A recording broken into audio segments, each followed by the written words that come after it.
ለማን ነው መሰረተ ልማት የምትገነቡት? በጦርነት ለምታምሱት የአማራ ክልል ወይስ ደግሞ ከዚህ ቀደም በዜግነት ምክንያት ማግኘት የሚገባውን መሰረተ ልማት ለነጠቃችሁት ለአመታት ነጥቃችሁ ከዓለም ነጥላችሁ ላቆያችሁት የትግራይ ህዝብ ወይስ ከመጣችሁ ጀምሮ በጦርነት ላይ ይላለው ኦሮሚያ ህዝብ ነው የሚለውን ብታብራሩልን። መጀመሪያው ለብልጽግና ነው የማቀርበው። አሁን ላይ ያለው የኢትዮጵያ መልክ እንደምትሉት እድገትና ብልጽግና አይደለም ብለን እናምናለን። ምክንያቱም በሀገሪቱ ጦርነት፣ መፈናቀል፣ ወጥቶ መግባት አለመቻል፣ ከድህነት በታች የሆነ ድህነት ሰርቶ ማግኘት ወይም ክፍያ ማግኘት አለመቻል የኢትዮጵያ አሁናዊ ሁኔታ ሆኖ ሳለ በምን አይነት መንገድ ወይም ደግሞ እናንተ የተለየች የምትኖሩባት ኢትዮጵያ ካለች እና የበለጸገችዋን ኢትዮጵያ እናንተ ብቻ የምትኖሩባት ከሆነም የት እንዳለች ብትነግሩን። የህዳሴ ግድብ በምን መለኪያ ነው የብልጽግና ሌጋሲ ሊሆን የሚችለው የሚለው እንድትመልሱልን። ከተርባይን መቀነስ አንጻር የኢትዮጵያን ጥቅም አሳልፎ ከመስጠት አንጻር የህዳሴ ግድብ በምን አይነት መለኪያ የብልጽግና ሌጋሲ ሊሆን እንደሚችል አይገባንም። እሱን ብታብራሩ። ቀደም የአመራር አባል የሆነ አንድ ሰው በመርካቶም ያሉ ሰዎች ዜጎች ቤታችንን አፍርሱልን የሚል ነገር እየተናገረ ነበር ብለዋል እያለ ነበር። እንዳላሉ እናውቃለን እኛ ህዝብ መሀል ስለምንኖር። ይሄ የፓርቲ አቋም ነው ወይስ ደግሞ ብትመረጡ ያልፈረሱ ቤቶችን ለማፍረስ ዜጎችን ለማፈናቀል ነው የምትመረጡት የሚለውን ነገር እንድትመልሱልን እንፈልጋለን። ስማርት ሲቲ ጋር በተገናኘ ለተነሳው ጥያቄ መሰረተ ልማት ሊቀደም ይገባል የሚል አለ።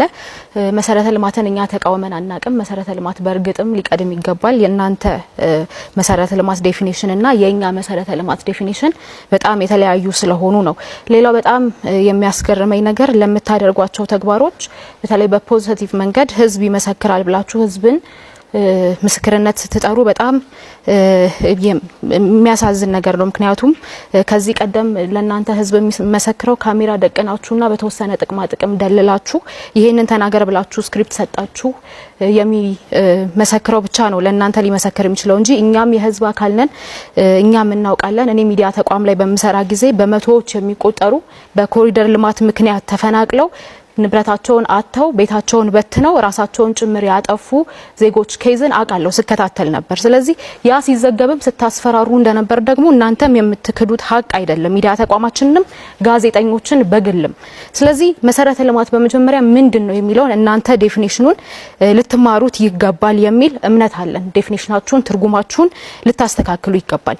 መሰረተ ልማት ሰዎችን ያስቀደመ የሰዎችን የሰውነት ክብር የዜግነት ቢቀር እንኳን የሰዎችን የሰውነት ክብር ያላጎደለ ሊሆን እንደሚገባ የተለያዩ ዓለም አቀፍ ድንጋጌዎችም ያሰፍራሉ። ከመሰረተ ልማት ጋር በተያያዘ ስማርት ሲቲ ለመገንባት ብቻ አይደለም በመጀመሪያ ደረጃ መሰረተ ልማት የሚያስፈልገው። ስማርት ሲቲ ለመገንባት ብላችሁ ከሆነ መሰረተ ልማቶችን የምታሟሉት እንግዲህ በጣም የሚያሳዝን ነገር ነው። በገጠር ያለው ህዝብ ምን ያህሉ መንገድ አጥቶ እንደሚኖር፣ ምን ያህል እናት በመንገድ እጦት ምክንያት እንደምትሰቃይ፣ መውለድ መንገድ ላይ እየሞተች እንዳለች የምናውቀው ነው። ከዛ ደግሞ ባለፈ ከዚህ ቀደም ተሰርተው የነበሩ በቀደሙ መንግስታት የተሰሩ የመሰረተ ልማቶችን በጦርነት ለስልጣናችሁ ማስቀጠያ ባደረጋችኋቸው በከፈታችኋቸው ባስቀጠላችኋቸው ጦርነቶች ምክንያት እያወደመ ያለ ስርዓት በምንም አይነት መልኩ መሰረተ ልማትን ሊቀድም ይገባልና የስማርት ሲቲን ዴፊኒሽን ተማሩ ብሎ ለኛ ሊያስተምር አይገባም። እኛ በተደጋጋሚ ጊዜ ሰውነት እንደሚቀድም የዜጎች የሰውነት ክብር ሊከበር እንደሚገባው ስንገልጽ ስናስጠነቅቅ ለዛም ደግሞ ዋጋ ስንከፍል የቆየን ፓርቲዎች ስለሆነን ማለት ነው። ከዛ ጋር በተያያዘ አሁንም በዚህ ላይ ልናሰምር የምንፈልገው በእኛ እምነት በእኛ ረዳድ አዲስ አበባ የዜጎቿ ሳትሆን የነዋሪዎቿ ሳትሆን የጥቂት የብልጽግናና ከብልጽግና ጋር ትስስር ያላቸው ባለስልጣናትና ዜጎች እንደሆነች እናምናለን። ለዚህ ማስረጃዎች መጥቀስ ይቻላል። አሁን ዝርዝሩ ውስጥ መግባት አልፈልግም ከሰዓት አንፃር። ከዛ ጋር በተያያዘ ደግሞ መንግስት ሆናችሁ እንደ መንግስት ልትሰሩ የሚገባችሁ ግዴታችሁ የሆኑ መሰረተ ልማት አጠቃላይ የህዝብ ተጠቃሚነትን ሊያረጋግጡ የሚችሉ ተግባራትና ሀገራዊ ፕሮጀክቶችን ለፓርቲ መቀስቀሻነት መጠቀም አትችሉ። ይሄ የኢትዮጵያን ህዝብ ማታለል ነው። የኢትዮጵያ ህዝብ አያቅም ተብሎ ወይም ደግሞ ብዙ ከፖለቲካ አርቋል ተብሎ እስከዛሬ ድረስ የነበረው ማጭበርበር ይበቃል። የህዳሴ ግድብን፣ መንገዶችን፣ የተለያዩ ሀገራዊ ፕሮጀክቶችን በምንም አይነት መልኩ ለፓርቲ መቀስቀሻ ሊሆኑ እንደማይገቡ እናምናለን። ያንን ልታረሙ እንደሚገባም እናሳስባለን። ለተከታታይ አመታት ስልጣን ከያዘ ጀምሮ የብልጽግና ፓርቲ የኮሪደር ዲቨሎፕመንት ወይም ደግሞ ማሲቭ ኢንፍራስትራክቸርንም እንዲሁ ደግሞ የዲጂታል ኢኮኖሚ ቃል በመግባት ለሰዎች የተሻለ ሀገር እንፈጥራለን ብሎ በተደጋጋሚ ቃል ገብቷል። እኛ ግን የምንጠይቀው አንድ ጥያቄ አለ። የሰዎችን ድምጽ የህዝብን ድምጽ ያፈነ የህዝብን ድምጽ ያልሰማ ፕሮግረስ ምን አይነት እድገት እንደሆነ መጠየቅ እንፈልጋለን። የህዝብን ሰላም የህዝብን መረጋጋት ያደፈረሰ የህዝብን ዲሞክራሲያዊና ሰብአዊ መብቶችን የጣሰ እድገትስ ምን አይነት እድገት ነው? እድገት ተብሎስ ሊጠራ ይችላል ወይ የሚል ጥያቄ አለን። በተደጋጋሚ የኛም ፓርቲ እንዲሁም ደግሞ በትብብሩ አባል ፓርቲዎች ቢሮዎች ያጨናነቁት በኮሪደር ልማት ምክንያት ህይወታቸው የተዛባባቸው መኖር ያልቻሉ ካፈሩት ሀብት በጥቂት ቀናት ውስጥ እንዲለቁ እዛው ያሉ ቤታቸው የፈረሰባቸውና ባለባቸው የኢኮኖሚ ጫና ምክንያት ራሳቸውን ጭምር ያጠፉ ዜጎች ቤተሰቦች በተደጋጋሚ ቢሮዎቻችንን አጨናንቀውት ስለቆዩ እኛም የህዝቡ አካል ስለሆነን በአንድም በሌላም መልኩ ስለምናይ ስለምንሰማና በእኛም ላይ የሚደርስ ስለሆነ እውነታውን እናውቃለን።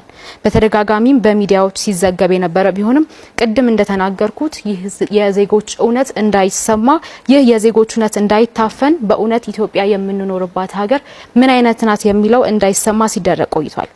እንደ ትብብር ለኢትዮጵያ አንድነት የሰውነትን ክብር የዜግነትን ክብር ያልጣሰ የመሰረተ ልማት እንዲሁም ደግሞ የአጠቃላይ የስልጣኔ ተግባራትን ማከናወን ያስፈልጋል ብለን እናምናለን።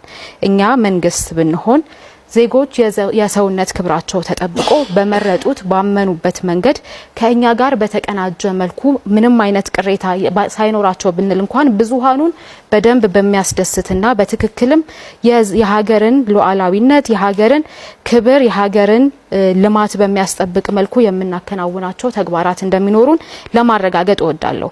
ይህንን ዛሬ አይደለም ቃል እየገባን ያለ ነው። ባለፉት አመታት በተደጋጋሚ እንደ ቅንጅትም እንደ ትብብር እንዲሁም ደግሞ የትብብሩ አባል ፓርቲዎች በተናጠል በመናወጣቸው መግለጫዎች በገለጽናቸው መንገዶችና በታገልንባቸው እውነቶች ያረጋገጥነው ሀቅ ነው። ስለዚህ ቃሉን ያልጠበቀውን በተደጋጋሚ ቃሉን ማፍረሱን ያረጋገጠውን ብልጽግናን አሊያም ደግሞ የህዝብን እውነት መናገር የህዝብን ሀቅ አደባባይ ማውጣት እንደ አክቲቪዝም የሚቆጥረውን ኢዜማን ወይስ በተደጋጋሚ ህዝብን አጋርነቱን የህዝብ አጋርነትን ሲያረጋግጥ የነበረ የዜጎች የሚያምኑበት ተአማኒ የሆነውንና የአመራሮቹም እንደ ግለሰብ ለዜጎች ድምጽ ሲሆኑ የቆዩበትን ሰውነታቸውን ያረሱ አመራሮች ያሉበትንና ፖለቲካን ከሰውነት ያላስቀደሙ አመራሮች እንዲሁም አባላት ያሉበትን ትብብር ለኢትዮጵያን ትመርጣላችሁ የሚለው ለእናንተ የሚወሰን እናንተ የምትወስኑት እውነት ነው። ነገር ግን እኛ እንላለን ክብርን፣ ሰውነትን፣ ዲሞክራሲያዊ ፊውቸርንና አጠቃላይ ትብብር ለኢትዮጵያ አንድነትንና የሚያረጋግጠውን ሰላም እንድትመርጡ እንጋብዛለን፣ እንጠይቃለን። እናንተም የምታደርጉት እውነት እንደሆነ እንረዳለን። ምክንያቱም ከዚህ ቀደም እንዳልኩት በተደጋጋሚ በተግባር ከህዝብ ጎን መቆማችንን በተግባር ለኢትዮጵያ የምንመጥን ዜጎች መሆናችንን ያሳየንና ከህዝብ ያልተነጠልን እውነታን ያልካድን እውነት ማውጣትን እንደ አክቲቪዝም የማንቆጥር ዜጎች ነን። ከዜግነታችን በላይ ደግሞ ሰዎች ነን። ያንን እናምናለን። ስለዚህ የምርጫ መወዳደሪያ ምልክታችን አውራጣት ነው። አውራጣትን በመምረጥ የኢትዮጵያን ሰላም የህዝብን ክብር የሰውነትን ልዕልና እንድትመርጡና ይህንንም ደግሞ በማረጋገጥ በኩል ከኛ ጎን እንድትቆሙ እንጠይቃለን። ቅድም እንደተነጋገርነው የህዝብን ሉዓላዊነት የሀገርን አንድነት የሀገርን ሰላም እንዲሁም ሰውነትን ከምንም በላይ አስጠብቆ የሚቀጥለውን ከዚህ በፊት በነበረው እንቅስቃሴም ያንን ያረጋገጠውን ትብብር ለኢትዮጵያ አንድነትን እንድትመርጡ እንጠይቃለን። ምርጫችን የምርጫ ምልክታችን አውራጣት ነው። አውራጣትን ይምረጡ። እናመሰግናለን።